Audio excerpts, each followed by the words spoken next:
Oftentimes, K-pop fans tell me, Jason, it must be great that you live in Korea and that everyone listens to K-pop. Or, Seoul must be K-pop 24/7. But you'd actually be surprised how many people listen to K-pop past high school.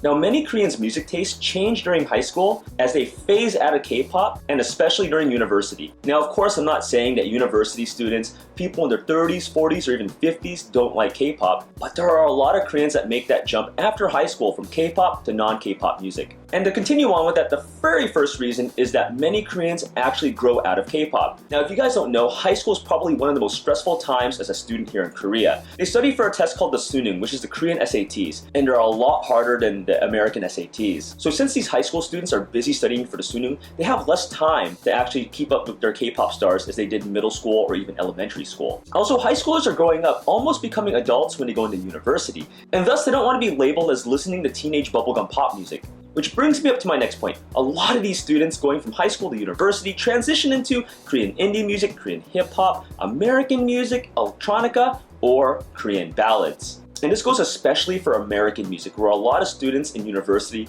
will start listening to people like Bruno Mars, Taylor Swift, Beyonce, Lady Gaga, Maroon 5, and a whole bunch of other American artists. So I would say the average Korean that goes to university here actually has their music taste totally changed. It's totally more, for lack of a better word, refined. They don't just want the bubblegum pop anymore. They want something else. In fact, the concerts that have an American artist, such as Beyonce or Maroon 5 here, actually outsell K-pop concerts by a large margin. I've been to K-pop concerts here that have empty seats. Like, you actually don't have to follow your ticket number sometimes.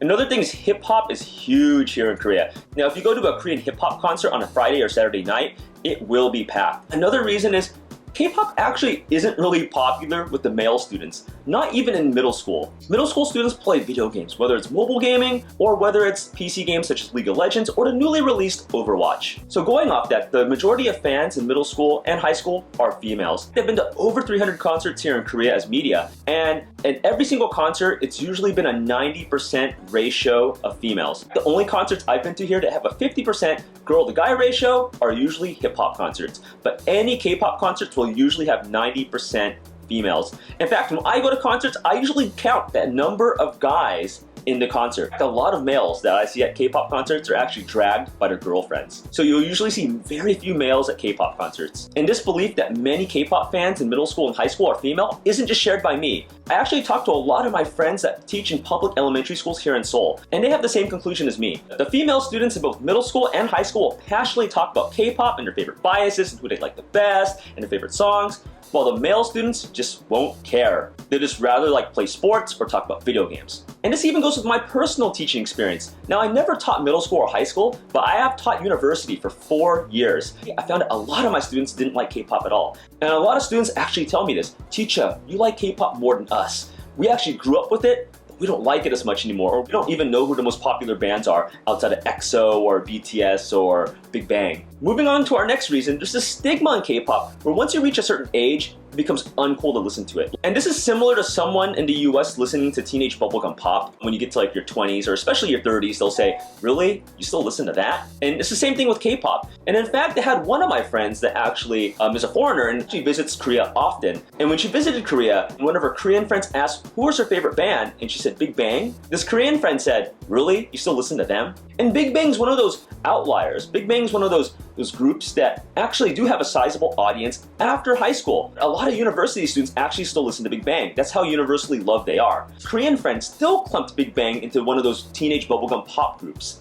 And I encountered this with personal experience where a lot of people did judge me from the same stigma. "Oh, you listen to K-pop still? Don't you listen to other types of music like indie music or Korean hip-hop?" And our next reason is unrealistic standards of beauty in K-pop. Now, when you look at the average K-pop group, you see a lot of beautiful girls and a lot of hot guys. And a lot of the girls wear size 0 or size 2 at most clothes. That's really unrealistic. A lot of these K-pop groups train all day, and they actually starve themselves all the time.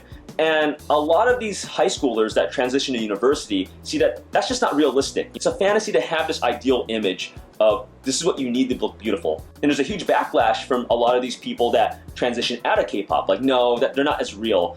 And they actually go to Korean indie or Korean hip hop because it fits their more realistic image of how an artist should look. And some of these people will even add on and say that idol music is not about the music, it's just about the looks and choreography. Whereas the other types of music, they put more of their focus on the lyrics and the feeling and the atmosphere. You'll see a lot of this in Korean indie again and Korean hip hop, where there actually is no choreography, there is no dance. You just have a solo singer or a couple singers singing their ballad or singing their indie song or rapping to the beat. So I hope you guys learned something as to why K-pop isn't as popular past the age of high school. And if you guys agree or even disagree, please leave them in the comments below. I'd love to hear them. I'd love to hear your experiences about K-pop, not just if you lived in Korea or visited Korea, but in your own country. And if you guys like these videos and want to see more about in-depth Korean music, please hit the subscribe button below. And until next video, we'll see you in the next video. Take it easy, guys.